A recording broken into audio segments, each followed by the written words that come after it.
Ladies and gentlemen, welcome back to the channel. Welcome back to the vlog. So today we got the S4 sitting here, and in my last video on the final episode of Road to 600 HP, the most requested question across all social media platforms for me was, hey, what mods do you have on this car? So I'm gonna go through that. I know you're basically here for the performance, so you can know how you can get your car to 600 HP, and we'll get to that. But I think we should do a full mod list. I'm gonna go around the car. We'll talk about the exterior, we'll talk about the suspension, we'll talk about the interior, and then we'll get to the engine so that you guys can know exactly what you need to do to get that baby to 600 HP.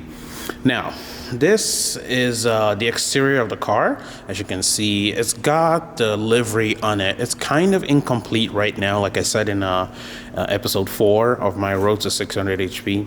There's still a lot of things that need to be added. There need to be a lot of logos for Instagram, Facebook, Twitter on the side there where it says Master Olu. And there also needs to be some serial numbers. There needs to be a YouTube logo. There's a lot that needs to be added still. But that's kind of still in progress, and there's a little bit of a hiccup because the wrap was burnt. But that's fine. We can move on with that. This is the exterior of the car. So starting from the very front of the car, the first mod I did, or one of the first mods I did, was the front grille, because I had a chrome grille there. So that's changed to the chrome. That's gotten straight off eBay, nothing special there. It's just a Quattro grille with the Quattro script at the bottom. It had an RS4 symbol when I bought the grille. So right there where it says S4, I guess I need to bump up the ISO quite a bit. Right there where it says S4, the grill came with the RS4 grill, or RS4 emblem. So I took the stock S4 grill and I pinned it onto there. It has rivets in the back. It has to be done from the back with the bumper off. Front lip is a Maxton design version V1. So V1 is the very first version. They have the second one. It's a little bit more shaped to the bumper of the car so that it's more stealth looking. This covers, and there's no hole in between the lip and the bumper. So I bought this one instead just to try it out and see. Most likely I'm going to replace that very soon.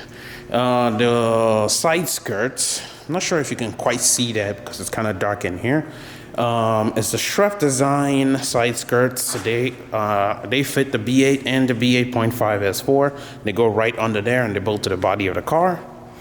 And oh yes, I guess I forgot to tell you, the trim around the car is chrome usually, at least stock, and that's wrapped by Cutting Edge Graphics. I believe they are in Naperville, but don't quote me on that. But they re-wrapped the entire side there, and that's usually chrome, but I re-wrapped it again. The roof is wrapped gloss black, just to give it like a floating antenna look, but I don't think it quite works simply because of the color of the car. Maybe if it was white, it would work better, but it, you know, whatever. I like black roof, so I did it. This is a low kick rear spoiler. That's what that is. And we have some Akrapovic tips down there. I'm gonna bump the ISO really high. There you go.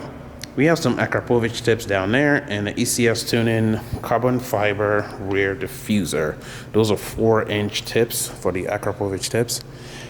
And I believe that is it for the exterior. Oh, how dare I forget. Carbon fiber side mirrors. There you go. The side mirrors are carbon fiber. And I have the stock one, and I kind of flip it back and forth, which is probably why mine has lasted as long as it did. Usually within a year, these are all bleeding and the clear's coming off, but you know, I get bored. So every 4 months I swap it off and put the stock one back on. But that is pretty much it for the exterior. Next up is suspension and wheels. The wheels are Rohana RFX11. So those are again Rohana RFX11, 19 by 9.5, ET30 all around. The tires are 255 19 R35. Just a stock tire width, and it fits pretty good. I think the car needs to be a little bit lower because the front actually fits perfect, but the back has quite a bit of space that I want to get rid of. So more than likely very soon I'm going with IBAC Pros and Blindstein shocks. It'll be about 0.3 inches lower, so it'll have that fit like a glove kind of look to it. So the interior actually doesn't have much, so this will be pretty quick. It has a carbon fiber overlay around the dash. Again, I'm just going to overlay. I'll get some close-ups of the shots I'm talking about and just overlay it while I speak. And that is pretty much it. There's an overlay over the dash, overlay over the main instrument panel there in the center, and then by the cup holders, there's a small overlay there too. The car does come with a carbon fiber trim stock, but I've seen so many cars with it, so I think it's a pretty common option. I'm not sure. But that is pretty much it. Let's pop the hood and talk about engine, power, stuff that you guys really care about.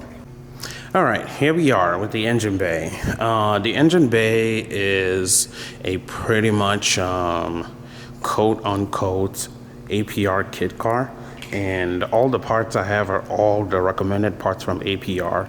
I bought nothing extra that APR did not recommend. The only thing extra that I actually bought was the ported blower, and that's from Mike Burton. Again, I'll put the link in the description so you guys can contact him and buy your ported blower. It's actually really cheap. It's only about $600. There's 300 liter core charge, so when you return the blower to him, he will return you $300. That's about it. So 900 off the bat, 600 when you return the blower. That's the only thing that's different. I have the APR open air intake box here.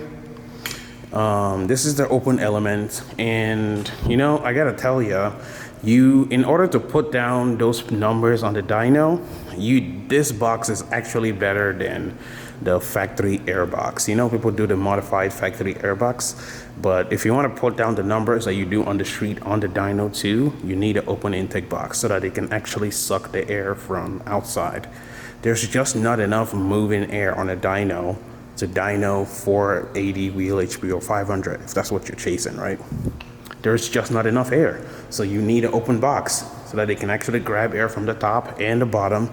There is a little tiny intake scoop. I have no idea if you see that, but it's a carbon fiber scoop. I got it off Amazon. It has a 2-inch diameter tube that feeds into the intake. You can see it's right down there. Well, let me grab my cell phone and light it up for you. You can see it. It's way on the bottom there. So that tube, while the car is moving, it helps ram some extra air into the car.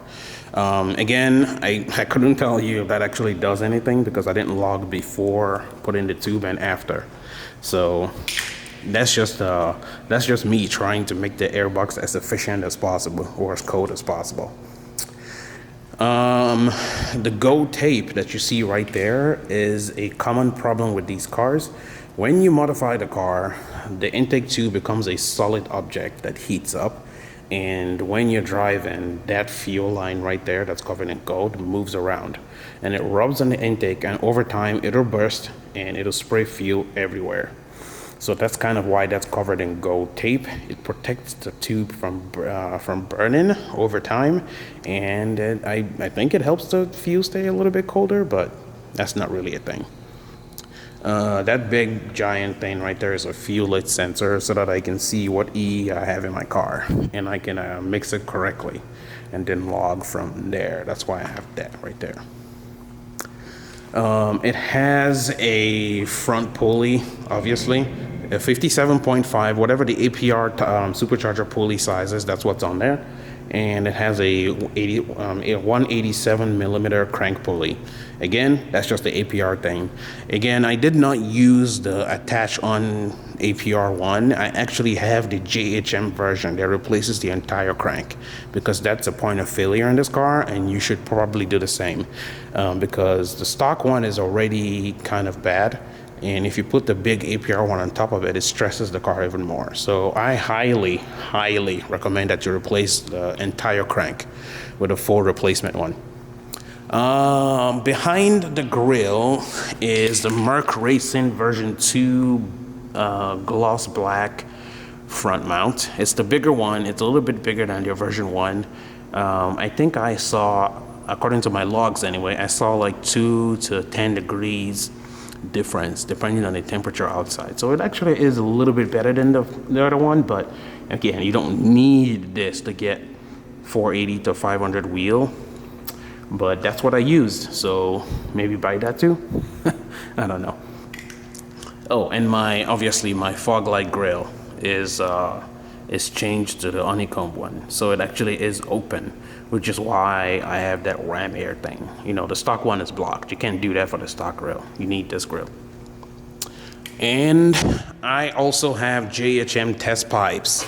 So that's the final bit to the process. I have JHM test pipes because at stage 2 plus Ultracharger, you will destroy your stock cats, and that will take your engine with it. So you need test pipes. So just a word of advice there, make sure you get test pipes once you hit the Ultracharger stage. I mean, even if you're running high miles on a dual pulley, not even Ultracharged or bigger throttle body, I would still do a test pipe because they go bad. That's just a point of failure on these cars. And I believe that's it. Obviously I have the Ultracharger. It's the big giant silver thing right there. It's a bigger throttle body. It's a 80 millimeter throttle body, and it goes over the. It attaches to the the supercharger. It's the stock one is 70.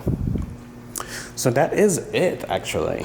Everything else is done pretty on the book. The spark plugs are what APR recommends for the Ultracharger. The BKR IE9, whatever their number is. That's what's in there. I actually tried these special racing plugs, but the car was slower with it, so I took it out and put what APR recommended back on. So that's pretty much it. Lots of bleeding on this car. It takes a while, especially when you replace your supercharger cores. It takes like a week to bleed it properly so that you can have no air in the car. And the only way to know if you have no air is by keeping an eye on your air intake temperatures. And that is pretty much it, I guess. Guys, thanks for watching. And if you need even more information about this, if there's some part that's not clear, leave it in the comments section and I will elaborate. I'll also put the entire list of what's done to my car in the description so that you guys know exactly what is on my car. When I did the 480 wheel HP, I had E31 in the tank, and I actually tried many different gas stations. Speedway, I tried BP, I tried Mobil. In my experience, Mobil has the best E85 combined with 93. It's always shown me the least amount of corrections or no corrections at all. So there you have it. Guys, thanks for watching. Catch you guys in the next video.